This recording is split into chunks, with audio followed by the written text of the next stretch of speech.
Hey guys, Sheer here, and finally back with a new video today. I have been sick for the past couple weeks, and I wasn't really able to make videos in that sort of duration, but back here with a new video, and it's going to be about Vespa's new events in King's Raid, and that's the Halloween event.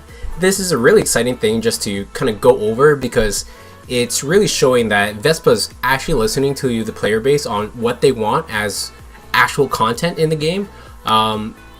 The Rice Kick events I'm going to sort of cover before we actually go into the Halloween event, just kind of go with my thoughts on how that was implemented and sort of their evolution to, grabbing ideas from that and going to the current event we have right now for the Halloween event. So before we actually go into the contents of the Halloween event, I did want to go over the Rice Kick event and how that played out. I know it's old news and everything, but I did want to share my thoughts since I wasn't able to for the duration of the event because I was sick. But let's get right into it. So with the Rice Kick event, it was basically Vespa's first actual in-game events.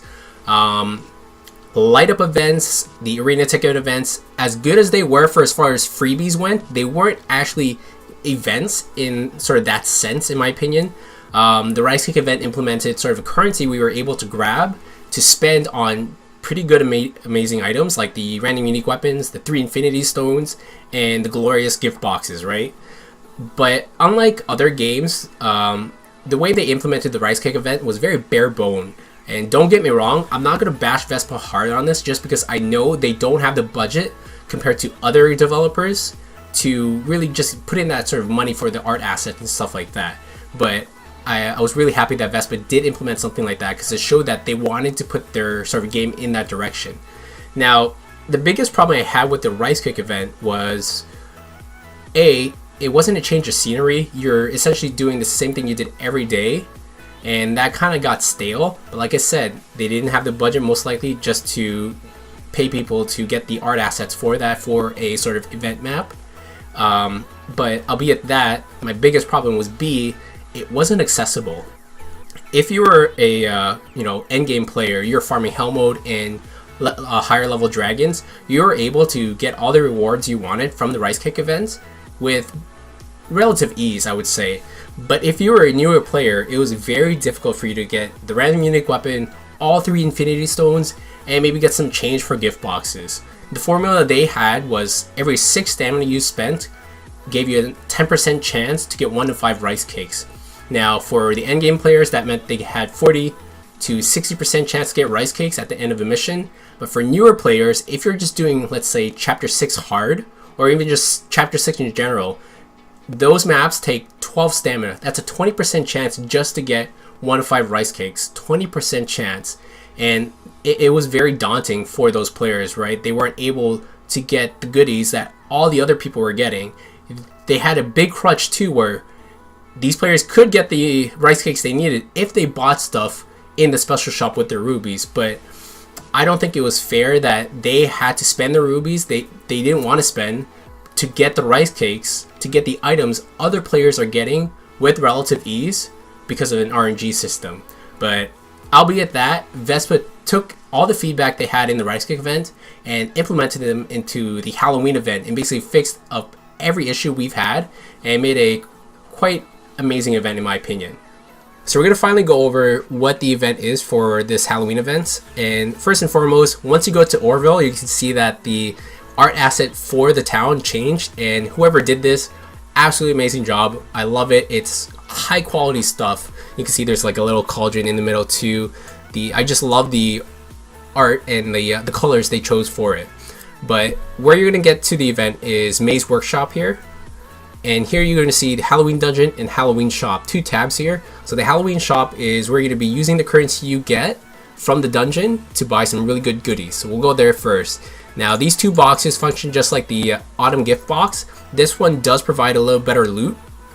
I think this gives 2 items and this gives 1. Don't quote me on that, but I think that's how it works. And you can get good stuff like 1-day EXP boosters, 1-day loot boosters, not loot boosters, sorry, gold boosters. You can get loot boosters from this, which is absolutely amazing value. You can get them from here too. And sort of the big money thing you can get is a 5-star costume ticket for, let me just showcase it here, for any unit you have. And it's for this kind of looking costume. It's actually really cool, and I'm really happy they added something like this. It doesn't look cool on everybody, but for Mitch it looked pretty sick, so I had to grab it for him. But back to the stuff here, you're also able to grab 3 10+1s, so that's really good. Really cool too. 3 Infinity Stones, and you're able to buy one of the costume tickets outright instead of just gambling for it. So really good rewards here. So, and back to how we're supposed to get the currency or the candy is the Halloween dungeon. So this is the dungeon you're going to be going through for getting the candies, the currency for this event. They use up keys. You have a maximum of 5 at the start of the day. You can go over that cap. It resets every midnight, just like everything else does. So you get 5 for free, and then afterwards, for every 200 stamina you spend, you get an extra key from your missions here. So if you go under missions, event mission, right here you can see that I've already done about 4k stamina to get these keys. So every 200 you get 1 key. Really good stuff, just because it really doesn't limit you to how much you can do per day, and just rewards you for just playing more, right? Good extension for that. Once you clear the story, for newer players, I'll have a little chart up here showcasing sort of what amount of candies you're going to be getting for each stage and on each difficulty, as well as sort of a Reddit link to what this guy's math was for this event. Really good stuff here. But if you're a newer player, I would say try to go for Ghost Knight Ricardo or Clown Lacrat on hard. They're average 65 level, I think so. They're not relatively hard. If you're able to CC them down, it's pretty easy stuff. Ricardo does have his big stun. Lacrat does throw his bombs, but if you're, I would say, average team level 61, you shouldn't have too much problems with them.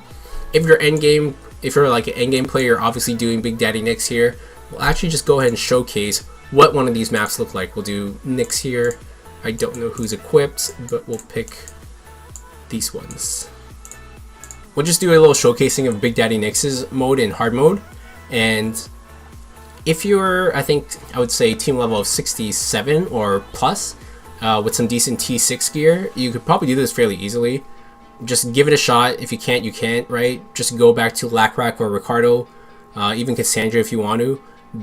The gain of candies isn't that big of a difference from Nyx and the other ones, but it's just a small gain, right? Just get what you can. You fight 3 Tanyas there. Every PvPer's nightmare.